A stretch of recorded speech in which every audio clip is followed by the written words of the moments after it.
Hello friends, it's Terry with Terry's Mailbox, and today I'm going to show you how to amplify your colors by using ink reinkers.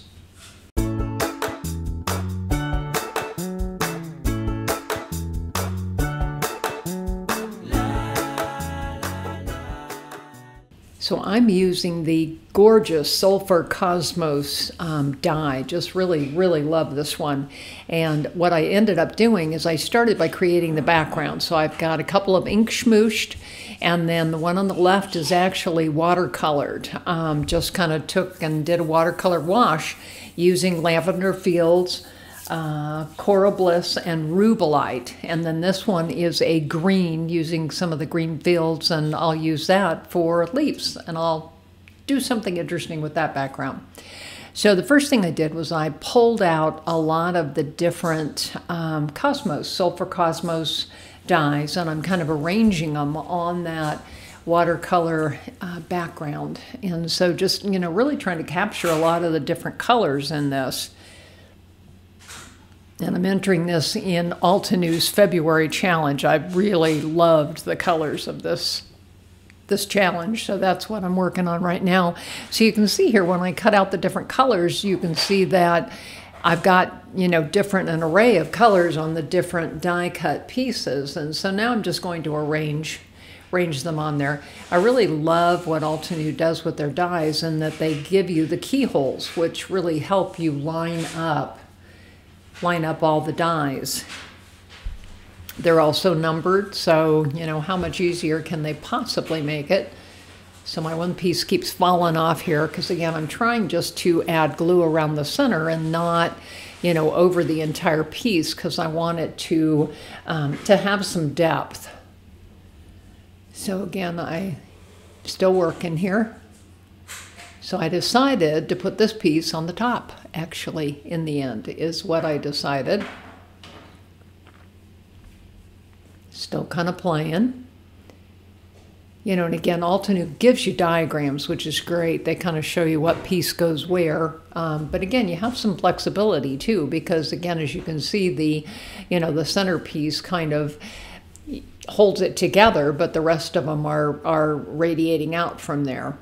So again, I'm working on the second flower. I decided I needed two. Originally, I thought maybe I'd only use one of the blooms, but then decided to go back and do the second bloom. And it was helpful, I think, to not cut them all at once. And so I wouldn't have a huge array of die cuts on my desk. So again, here I am just kind of undoing them out of the dies and going to arrange them on my craft mat.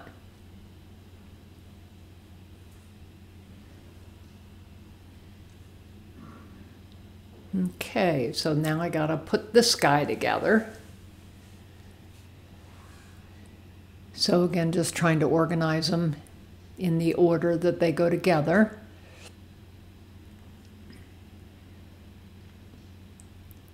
So again, just trying to use glue right there in the very center to hold it, so that again, I've got some, depth and interest on my flower blooms. So again, I love the way these colors are going together. Again, it's, if you look at the color challenge this month, it's kind of those blues or not blues, but purples and pinks and coral colors. And again, I'm using the same color that Laura Jane mentioned in her announcement for it, and that's Lavender Fields, Rubellite, and Coral Bliss, because the colors go together really well.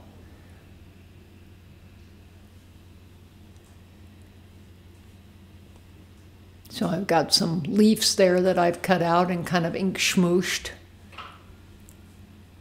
And I need to work on doing the center part of the bloom. You can see this is kind of how I'm going to put them together, but next step is to do those centers. So I actually only did the one layer, and I am now pulling out one of the orange cubes to kind of add a little bit of additional color on there.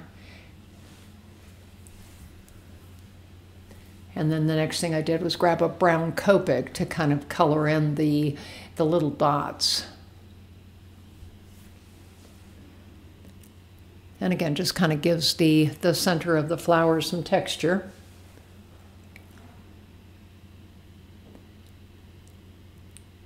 So next thing I'm going to do is glue that in the center here. So I like the way that looks. That's just really, you know, these flowers are so bright and colorful. I'm pleased with the way it's turning out so far. So the next thing I did was I grabbed the Fantasy Emblem embossing folder, 3D embossing folder, and I ran an A2 base through there. So I'm kind of thinking, well, can I just do one flower, or do I want to do two? You know, so again, in the end, I decided to go ahead and use both flowers. So right now I just centered it in the embossing folder, and then kind of trying to figure out how I want these arranged. And I'm going to put them right over that center emblem, but you can see that, you know, there's great texture on this all the way out to the edges. So just trying to figure out how I want to orient the blooms.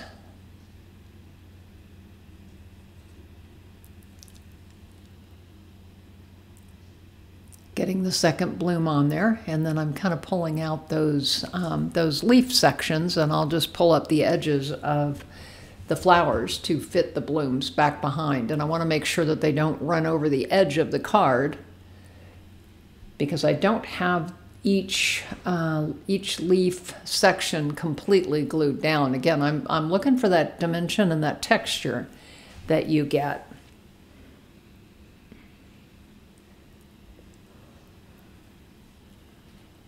So we'll slide that last one underneath there, and again, need to make sure it goes out towards that corner and doesn't, you know, go off of it, because if I put it in an envelope, those are obviously going to fold and not look very nice. So there's the card so far. I wanted to add some gold splatters. I love to splatter with gold. My favorite go-to is an acrylic gold paint, because again, it's got a little bit of thickness to it and adds a little bit of dimension. So again, just kind of adding water and, you know, lightening it up and, you know, flicking it onto the front of the card base. And the flowers, I am making sure that I get it on the blooms as well. And then I've selected a sentiment that I'm going to cut out of gold cardstock. It's actually, what's it called? Currency Gold. So again, I love this Essential Sentiments, and so I cut out the Just Because, so you can see how pretty that is. It's just got a lot of texture to it and a lot of dimension, and I'm really, really pleased with the way that card turned out. So again, it's Terry with Terry's Mailbox. I'm on Instagram, Facebook, YouTube, and Blogger. I'd love to have you subscribe.